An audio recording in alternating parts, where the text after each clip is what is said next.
আসসালামু আলাইকুম। আশা করি সকলেই ভালো আছেন। সিভিল সার্জনের যে কার্যালয়ের নিয়োগ বিজ্ঞপ্তিগুলো আছে জেলা পর্যায়ের, তো এই বিষয় নিয়ে আজকে আমি আপনাদেরকে আলোচনা করব। বর্তমানে বাংলাদেশের যে জেলাতে সিভিল সার্জনের কার্যালয়ের নিয়োগ বিজ্ঞপ্তিগুলো চলমান আছে, সেই জেলাগুলোর নাম আপনাদেরকে আমি দেখাবো। তো আপনি যদি ফুল ভিডিওটা দেখেন আপনি কিন্তু জানতে পারবেন। তো সিভিল সার্জনের কার্যালয়ের নিয়োগ বিজ্ঞপ্তির মধ্যে স্বাস্থ্য সহকারী যে পদটা আছে, এইটা কিন্তু অনেক বড় একটা পদ। তো আপনারা কিন্তু অনেকে আবেদন করতে চান। তো আমি কিন্তু প্রায় এই ভিডিওগুলো দিয়ে থাকি। তো এই সার্কুলারগুলো কিভাবে প্রকাশ করা হয় এই বিষয়টা নিয়ে যদি আপনাদেরকে বলি, তো দেখেন এটা হচ্ছে জুলাই মাসের কিন্তু মাঝখান থেকে এই সার্কুলারগুলো প্রকাশ করা শুরু হয়েছে। এগুলো কিন্তু আপনার ধাপে ধাপে কিন্তু সার্কুলারগুলো প্রকাশ করা হচ্ছে। তো বর্তমানে কিন্তু অনেকগুলো জেলাতে কিন্তু চলমান সার্কুলারগুলো আছে। আপনারা দেখেন এখানে অনেকগুলো জেলা আছে এখানে। তো আজকে আমি এই বিষয়টা দেখাবো। তো প্রায় ৫ থেকে ৭ টা জেলাতে কিন্তু অলরেডি সার্কুলার প্রকাশ করা হয়েছে, আবার সময় শেষ হয়ে গেছে। যেমন জুলাই মাস থেকে শুরু হয়েছে, তারপরে হচ্ছে আগস্ট মাস ছিল, এই আগস্টে শেষ হয়ে গেছে। এরপরে আবার আপনার সেপ্টেম্বরের মাঝামাঝি যে সার্কুলারগুলো প্রকাশ করা হয়েছে সেগুলোর সময়সীমা এখনও আছে। এরপরে রিসেন্টলি সেপ্টেম্বরের ২২ তারিখ থেকে নিয়ে অর্থাৎ অক্টোবরের ৩ তারিখ, ৪ তারিখ, ৫ তারিখ পর্যন্ত যে সার্কুলারগুলো প্রকাশ করা হয়েছে, তো এই সার্কুলারগুলো নিয়ে আজকে আমরা দেখাবো যে এই সেপ্টেম্বরের ২০ তারিখের পরে অক্টোবর পর্যন্ত, অক্টোবরের ৫ তারিখ পর্যন্ত, ৬ তারিখ পর্যন্ত যে সার্কুলারগুলো এর মধ্যে প্রকাশ করা হয়েছে, যে জেলাগুলো সেই জেলাগুলো নিয়ে আজকের ভিডিওতে আমরা আলোচনা করব। তো ফুল ভিডিওটা আপনি যদি দেখেন এর মধ্যে আপনার জেলা আছে কিনা নাই আপনি সেই জিনিসটাও জানতে পারবেন। তো এই হলো বিষয়। এরপরে আপনার ভিডিও শেষে অর্থাৎ জেলাগুলোর নাম আমরা বলবো, সংক্ষিপ্তভাবে ভিডিওটা তৈরি করব। এরপরে আপনি আপনার জেলার সার্কুলারটা কবে দিবে এই বিষয়টা আপনি জানতে পারবেন। ৬৪ জেলা নিয়ে আমরা আপডেট দেবো। তবে বেশ কিছু জেলার কিন্তু সময় শেষ হয়ে গেছে। তাদের বিষয়ে আর কিছু বলার নাই। যেহেতু সময় শেষ হয়ে গেছে ওখানে আর কিছু বলার নাই। তো যে জেলাগুলোর এখনো সার্কুলার প্রকাশ করা হয়নি এগুলো নিয়ে আমরা আপনাদেরকে ভিডিও শেষে জানানোর চেষ্টা করব ইনশাআল্লাহ। ফুল ভিডিওটা দেখবেন। যদি কেউ এখনো সাবস্ক্রাইব করে না করেন, যদি সাবস্ক্রাইব করা না থাকে অবশ্যই আমাদের চ্যানেলটাতে সাবস্ক্রাইব করে যুক্ত থাকবেন। সকল সার্কুলারগুলো সম্পর্কে আপনি আমাদের এই চ্যানেলেই আপডেট জানতে পারবেন ইনশাআল্লাহ।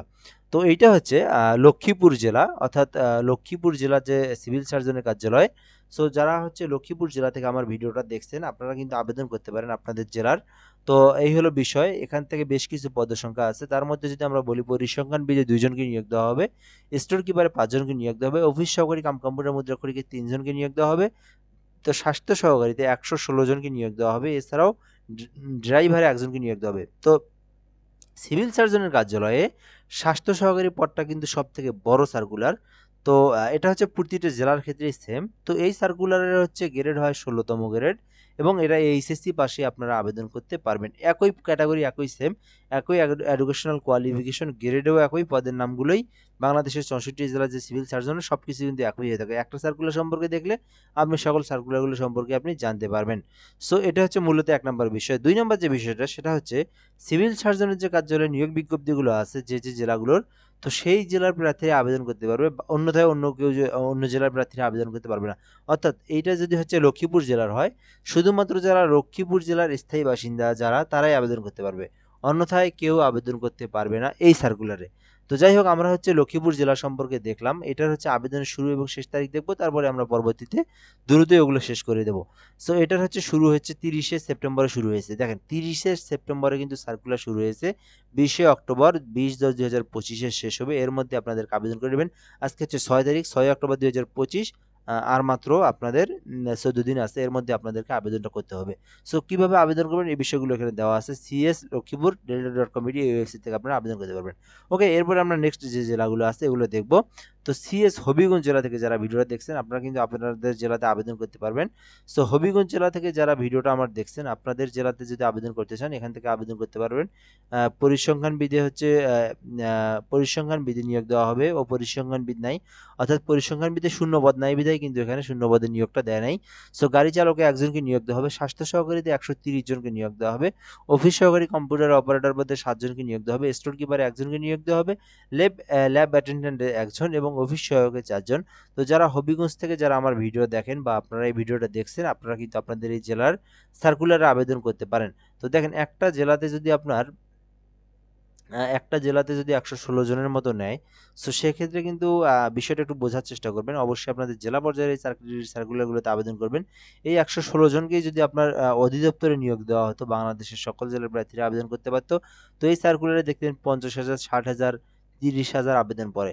সেক্ষেত্রে একটা জেলাতে যখন আপনার ছাড়া হয় তখন কিন্তু দেখবেন আপনার তুলনামূলক হারে একেবারে আবেদনটা কম পড়ে। এইজন্য কনটেস্টটা খুবই কম হয়, সীমিত হয়। একটু প্রিপারেশন নিলে ইনশাআল্লাহ ভালো কিছু হবে। যাই হোক আমরা এখান থেকে দেখব এরপরে আমরা লক্ষ্মীপুর দেখলাম, হবিগঞ্জ দেখলাম। এরপরে দেখব আমরা নরসিংদী জেলা থেকে। যারা ভিডিওটা আমার দেখছেন আপনারা কিন্তু আবেদন করতে পারবেন। আপনাদের জেলাতে কিন্তু সার্কুলার প্রকাশ করা হয়েছে। কম্পিউটার অপারেটর পদে ৩ জন, পরিসংখ্যানবিদে ৪ জন, অফিস সহকারীতে ৩ জন, স্টোর কিপারে ৫ জন, স্বাস্থ্য সহকারীতে ৩৯ জন নিয়োগ দেওয়া হবে। সো জেলা যদি হচ্ছে ছোট হয় তাহলে কিন্তু সেই জেলাতে স্বাস্থ্য সহকারীর পদের সংখ্যাটাও আরকি ছোট হয়। এটা হচ্ছে আপনার ওয়ার্ড ভিত্তিক একটা সার্কুলার বা প্রতি ওয়ার্ডে একজন করে থাকে। তো এইজন্য এটা হচ্ছে আপনার যে জেলা বড় সেই জেলাতে পদের সংখ্যাটা বেশি। গাড়ি চালকে ২ জনকে নিয়োগ দেওয়া হবে। এই হলো মূলত বিষয়। এরপরে এইটাতে যে সার্কুলারটা এটা হচ্ছে নরসিংদী। এখানে নরসিংদী জেলার যারা স্থায়ী বাসিন্দা আছে শুধুমাত্র তারাই আবেদন করতে পারবে। বাইরের কোনো জেলার প্রার্থীরা আবেদন করতে পারবে না। এরপরে যদি আমরা বলি ঝালকাঠি জেলা থেকে যারা আমার ভিডিওটা দেখছেন, সো আপনারা কিন্তু আপনাদের এই জেলার সার্কুলারে আবেদন করতে পারবেন। কম্পিউটার অপারেটর পদে একজনকে নিয়োগ দেওয়া হবে। মুদ্রাক্ষরিকে একজনকে নিয়োগ দেওয়া হবে। পরিসংখ্যানবিদে একজনকে নিয়োগ দেওয়া হবে। হিসাব সহকারীতে ২ জনকে নিয়োগ দেওয়া হবে। স্টোর কিপারে ৩ জন, স্বাস্থ্য সহকারীতে ৩৬ জন, ল্যাব অ্যাটেন্ডেন্টে ১ জন। তো এই স্বাস্থ্য সহকারীতে আবেদন করতে পারবেন যারা হচ্ছে ঝালকাঠি জেলার স্থায়ী বাসিন্দা আছে। আপনারা আপনাদের এই জেলার সার্কুলারটাতে অবশ্যই আবেদন করবেন। এরপরে যদি আমরা বলি জয়পুরহাট সিভিল সার্জনের কার্যালয়ে নিয়োগ বিজ্ঞপ্তি। এরপরে যদি আমরা বলি সিএস নরসিংদী জেলার সার্কুলার নিয়োগ বিজ্ঞপ্তি। এরপরে হচ্ছে নেত্রকোনা জেলার সিভিল সার্জন কার্যালয়ে নিয়োগ বিজ্ঞপ্তি। সো এগুলো শুধু আমরা নাম বলবো, জেলার নামগুলো বলবো, বাকিটা আপনারা এখান থেকে দেখে নিতে পারেন। সো এখানে পরিসংখ্যানবিদে ৮ জন, স্টোর কিপারে ৭ জন, অফিস সহকারীতে ১৪ জন, স্বাস্থ্য সহকারীতে ১০৮ জন, গাড়ি চালকে ৪ জন, ল্যাব অ্যাটেন্ডেন্টে ৮ জন। তো স্বাস্থ্য সহকারীতে কিন্তু ১০৮ জনকে নিয়োগ দেওয়া হবে। সো অবশ্যই আবেদন করবেন। কে আবেদন করবেন? নেত্রকোনা জেলার যারা স্থায়ী বাসিন্দা আছে তারা অবশ্যই আবেদন করবেন। নেত্রকোনা জেলার যারা স্থায়ী বাসিন্দা আছে অবশ্যই আপনারা আপনাদের জেলার যে সার্কুলারটা এটাতে অবশ্যই আপনারা আবেদন করবেন। সো এরপরে যদি আমরা এখান থেকে দেখি তো বেশ কিছু জেলা শেষ হয়ে গেছে, ওগুলো আমরা পরে দেখব। তো এখানে কিন্তু আপনার কি এটা ডিসি হবিগঞ্জ থেকে আমরা দেখছি। So DC Lalmonirhat. তো এখানে হচ্ছে একটু আগে ডিসি হবিগঞ্জের সিভিল সার্জনের কার্যালয়ে নিয়োগ বিজ্ঞপ্তি দেখলাম। সিভিল সার্জনের কিন্তু আরও একটা সার্কুলার আছে, সেটা হচ্ছে সিভিল সার্জনের কার্যালয়ে নিয়োগ বিজ্ঞপ্তি একটা, আরেকটা হচ্ছে হলো ডিসি অফিস। তো হবিগঞ্জ ডিসি অফিসের সার্কুলারও কিন্তু নিয়োগ বিজ্ঞপ্তি প্রকাশ করা হয়েছে, ওখানে আপনারা আবেদন করতে পারবেন। ডিসি লালমনিরহাট। তো লালমনিরহাট থেকে যারা ভিডিওটা দেখছেন এটাতেও কিন্তু আপনার স্থায়ী চাকরি। শুধুমাত্র যারা হচ্ছে লালমনিরহাটের স্থায়ী বাসিন্দা আছে তারাই আবেদন করতে পারবে। এখানে পদসংখ্যাগুলো দেওয়া আছে, আপনারা দেখে নিতে পারেন লালমনিরহাটের জেলাতে। তো এরপরে যদি আমরা বলি ডিসি রাজশাহী জেলার থেকে যারা ভিডিওটা দেখছেন আপনারাও কিন্তু আপনাদের জেলার যে আবেদনটা আছে, সার্কুলারটা আছে, আবেদন করতে পারবেন। অফিস সহকারীতে ৬ জন, সার্টিফিকেট সহকারীতে ১ জন, ব্রেঞ্চ সহকারীতে ১ জন, অফিস সহকারী ২ জন, অফিস সহায়ক ১৪ জন, নিরাপত্তা প্রহরী ২ জন, বাবুর্চি ১ জন। তো এই অফিস সহায়কে কিন্তু আপনি আবেদন করতে পারবেন। ১৪ জনকে নিয়োগ দেওয়া হবে ২০তম গ্রেডের। সো চাইলে কিন্তু আপনারা আবেদন করতে পারেন এখান থেকে। রাজশাহী গভর্নমেন্ট বিডিজে ওয়েবসাইট, অর্থাৎ রাজশাহী সিভিল জেলা প্রশাসকের কার্যালয় নিয়োগ বিজ্ঞপ্তি। সো অবশ্যই আপনারা এই বিষয়টা দেখবেন, এখান থেকে যে পদের শিক্ষাগত যোগ্যতা আছে সেই পদে আপনারা আবেদন করতে পারবেন। এরপরে যদি আমরা বলি ডিসি রংপুর, তারপরে হচ্ছে ডিসি গাজীপুর। তো গাজীপুর থেকে যারা ভিডিওটা দেখছেন আপনারাও কিন্তু আপনাদের এই সার্কুলারে আবেদন করতে পারবেন। এখান থেকে আমরা যদি দেখি কি নিয়োগ প্রকাশ করা হয়েছে কোন পদে। ১ নম্বরে আছে হচ্ছে জেলা প্রশাসকের কার্যালয় গাজীপুর। তো অফিস সহায়ক পদে ১ জন, তারপরে নিরাপত্তা পরিহিত ৬ জন। এই বিষয়গুলো আপনারা পরবর্তীতে দেখে নিয়েন। সার্কিট হাউস, অর্থাৎ রংপুর সার্কিট হাউসে আপনার বাবুর্চি ৪ জন, সহকারী বাবুর্চি ৪ জন, বেয়ারার হচ্ছে ৬ জন, নিরাপত্তা পরিহরী হচ্ছে ৭ জন। সরি, এগুলো ভুল হয়েছে। এগুলো হচ্ছে আপনার ক্রমিক নং। পদের নাম হচ্ছে এই পাশে দেখেন।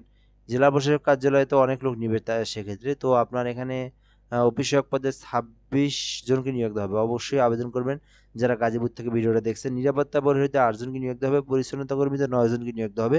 বাবুর্চি ২ জন, সহকারী বাবুর্চি ১ জন, বেয়ারার ৪ জন, পরিচ্ছন্নতা কর্মী ১ জন। এরপর হচ্ছে পরিচ্ছন্নতা কর্মী ১ জন, মালি হলো ১ জন। যে পদে আবেদন করতে চান আবেদন করতে পারবেন ডিসি গাজীপুর টেলিটরি.com এই ওয়েবসাইট থেকে আপনাদেরকে অবশ্যই আবেদনটা করতে হবে। এরপর যদি আমরা বলি ডিসি সিরাজগঞ্জেও কিন্তু ২টা সার্কুলার প্রকাশ করা হয়েছে। এরপরে দিনাজপুর সিভিল সার্জনের কার্যালয়ে নিয়োগ বিজ্ঞপ্তি প্রকাশ করা হয়েছে। গাইবান্ধার জেলা প্রশাসকের কার্যালয়ে নিয়োগ বিজ্ঞপ্তি ছিল। তো এটার কিন্তু হচ্ছে আপনার সময় শেষ হয়েছে।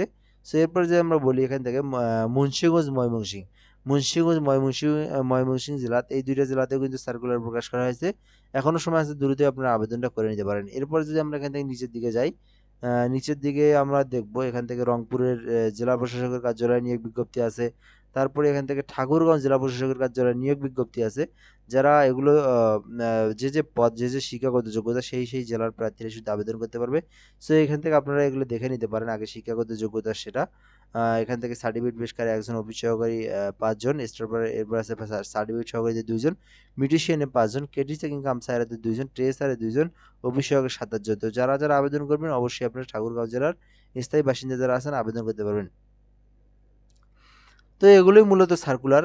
যেহেতু অনেক রাত হয়েছে আর বেশি দেখানো পসিবল না। তো বেশি দেখানো বলতে কি আরো ২-১টা জেলার পিডিএফ আছে হয়তোবা কই যেন। সো যাই হোক এগুলো জেলার মধ্যে থেকে যারা ভিডিওটা দেখছেন আপনারা অবশ্যই আবেদন করবেন। মূলত স্বাস্থ্য সহকারীতে অবশ্যই আবেদন করার চেষ্টা করবেন। কেননা একটা পদে কিন্তু অনেকগুলো লোক নিয়োগ দেওয়া হচ্ছে। সো অবশ্যই আপনারা আবেদন করবেন। আমাদের চ্যানেলটার সঙ্গে যুক্ত থাকবেন, সাবস্ক্রাইব করে রাখবেন। আশা করি আপনি পরবর্তীতে সার্কুলারগুলো জানতে পারবেন ইনশাআল্লাহ।